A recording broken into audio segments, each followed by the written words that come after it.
estás aquí, así, ¿vale? Okay. Come on. Hey guys, what's up? So here we are in Lightroom Classic, one of my beautiful strangers, of course, that I found. So the first thing I do when I'm retouching my pictures, I usually come over here to the right-hand side where you have all of these sliders, and I'm gonna bump up the exposure first. So let's say, for now, let's say about 120. Next one, I'm gonna come over here to the shadows. Get the shadows up just so we can get some shadows up here in her hair. Saturation as well, we'll bring the saturation up maybe about 9. Clarity, I'll bring up a little bit as well. I don't like to bring the clarity up too much, otherwise it starts looking really weird. I'll show you what I mean.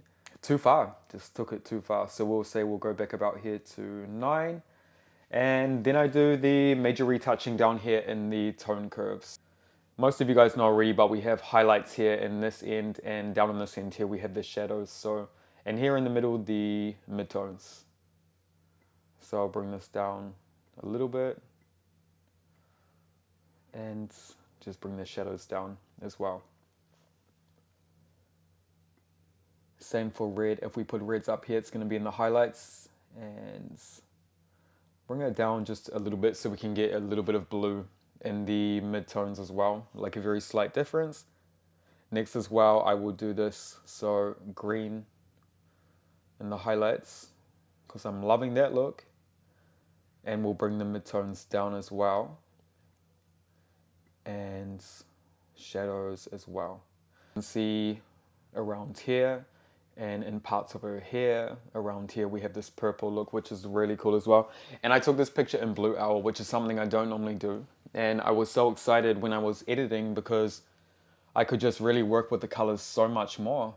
And Blue Owl was so cool. And maybe even a little bit more green. So next, because the face is looking a bit pale as well, if you guys want to compare what you did before and after, you can click Y and it will show you what you did before and after. So that is really handy as well.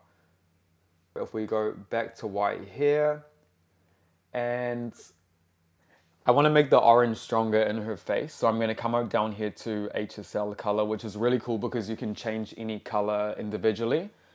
So I'm going to bring the luminance down on, and you can see it just changes it on her face. Now she has a really matte tan. Stayed in the sun for too long. So, and then the same again, if you bring it the other way, then it's going to be super bright. So I'm going to bring it down, and let's say we bring it to about a 9. And saturation in orange, I'm going to bring that up, say about 25.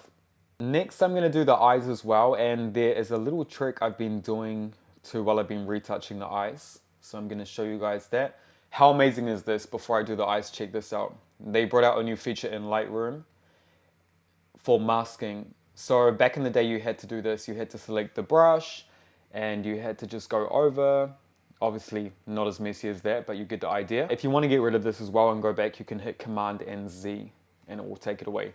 But now they actually brought this in. Look, select subject. So you can select,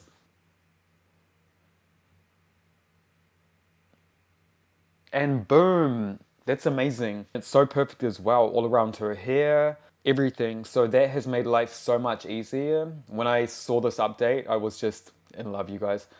So I'm not going to do anything here, but if you need to, you can always bring the slider up to make it brighter and darker, and you don't need to worry. It's perfect, just like having a spotlight. So I'm going to bring this back down to where it was, so I could show you guys. So I'm going to delete this now, and let's go ahead and do the eyes.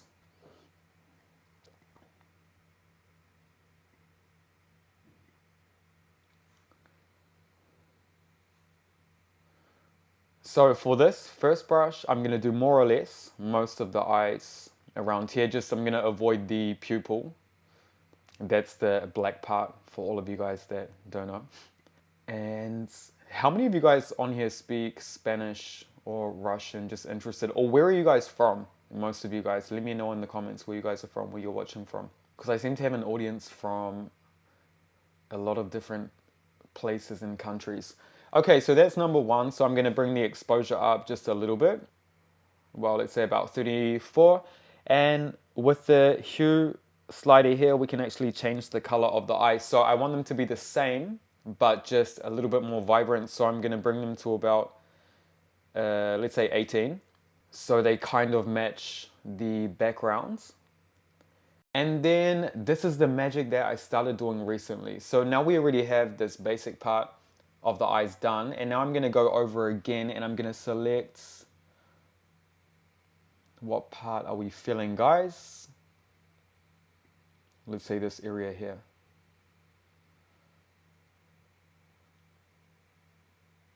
And the same in this area.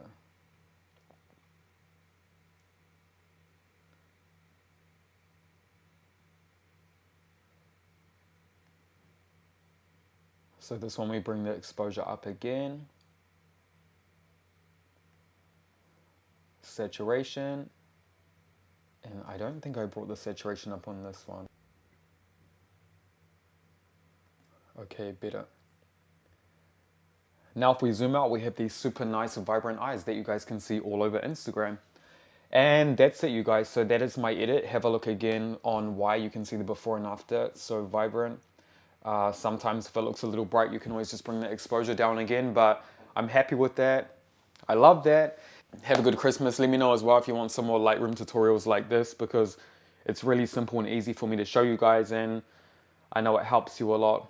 I've been getting a lot of messages from you guys recently asking me for tutorials and that kind of thing. So yeah, I hope you guys have a good weekend, have a good Christmas, and I will see you very soon on the next video.